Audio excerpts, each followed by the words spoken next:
Nah, kali ini saya akan membahas tentang ontologi dan metafisika. Yang pertama saya akan membahas tentang ontologi. Nah, ontologi ini berasal dari bahasa Greek atau bisa disebut dengan bahasa Yunani, yaitu ontos dan logos. Ontos memiliki arti ada atau being, sedangkan logos memiliki arti pengetahuan atau logik. Nah, jika digabungkan, ontologi ini merupakan ilmu yang mengetahui tentang hakikat yang ada. Hakikat sendiri itu memiliki arti realitas atau real, kenyataan. Nah, metafisika ini juga berasal dari bahasa Yunani, yaitu meta dan fisika, yang memiliki arti di balik realitas atau di balik kenyataan. Ontologi ini ditemukan pada abad ke-17. Ontologi merupakan aliran filsafat yang paling kuno dan cabang dari metafisika.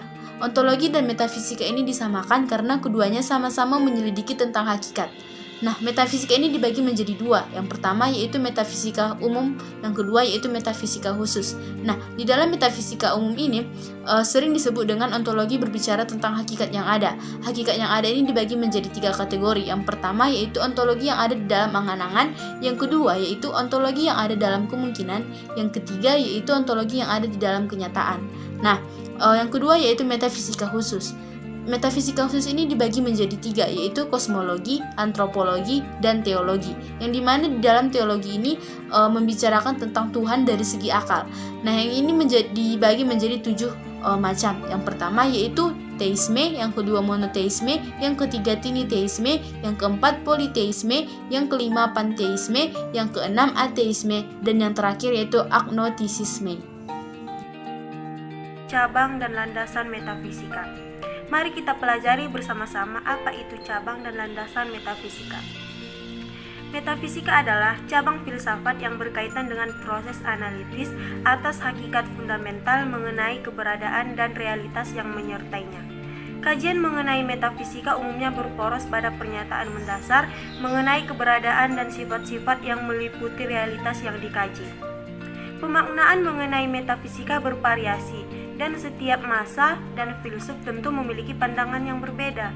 Secara umum, topik analisis metafisika meliputi pembahasan mengenai eksistensi, keberadaan aktual, dan karakteristik yang menyertai ruang dan waktu, relasi antar keberadaan seperti pembahasan mengenai kausalitas, posibilitas, dan pembahasan metafisis lainnya. Mengenai jangkauan kajian yang dipusatkannya, metafisika menjadi sebuah disiplin yang fundamental dalam kajian filsafat.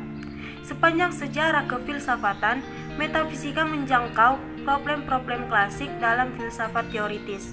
Umumnya, kajian metafisika menjadi batu pijakan atas struktur gagasan kefilsafatan dan prinsip-prinsip yang lebih kompleks untuk menjelaskan problem lainnya. Sehingga, dalam pemahaman metafisika membahas pertanyaan-pertanyaan mendasar yang jawaban-jawaban atasnya dapat digunakan menjadi dasar bagi pernyataan yang lebih kompleks. Selanjutnya adalah sumber kebenaran metafisika dan kegunaan metafisika. Kebenaran metafisika dibagi menjadi 4. Yang pertama, kebenaran metafisik, yaitu kebenaran tentang hal-hal yang tidak bisa ditangkap secara empirik, logik, dan etik. Contohnya firasat dan kontak batin, atau orang kesurupan, merasakan sesuatu atau melihat sesuatu, tapi itu faktual, tapi kita tidak bisa melihat langsung secara nyata. Yang kedua yaitu kebenaran etik.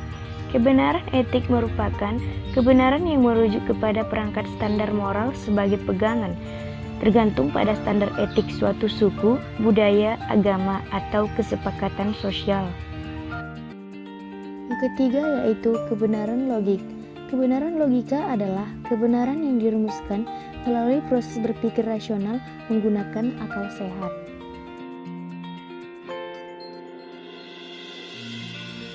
Dan yang keempat yaitu kebenaran empirik. Empirik adalah cara berpikir yang menggunakan dukungan data empiris. Data empiris adalah data yang diperoleh melalui pengalaman nyata panca indera.